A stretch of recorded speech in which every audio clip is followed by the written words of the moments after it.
You began with the right question when you reached out and offered this opportunity. Who do I need to be in order to lead in a disrupted, changed, and changing world? And so that question immediately resonated deeply with what I was asking in my context. You then implemented the answering of that question in a way that was again very resonant and right. Naming a personal challenge, designing a simple experiment that had nothing to do with church, meeting that challenge in some kind of way, discerning practices that would then help you to lean into being the right kind of leader, and then rolling it out into your local context in a practical way. Seems like simple steps, yet they were so hard to do, and you guys kind of held our feet to the fire, right, in terms of doing it right and not building answers into the process. And that process was transformative. And then to do it together with 12 other people from around the world who are asking the exact same question in their contexts, and to do it together with you and Jenna one-on-one, and then to have other side opportunities to facilitate conversation as smaller groups. It was all just right and so timely in terms of what I was facing in terms of myself and as a church leader. And so I think it's hard for me to overstate how career saving and John saving this was for me.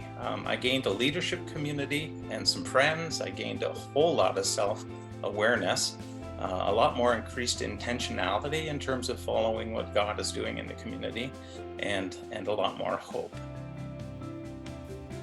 I don't think I had any idea how much I was controlling the outcome of everything I did as a pastor.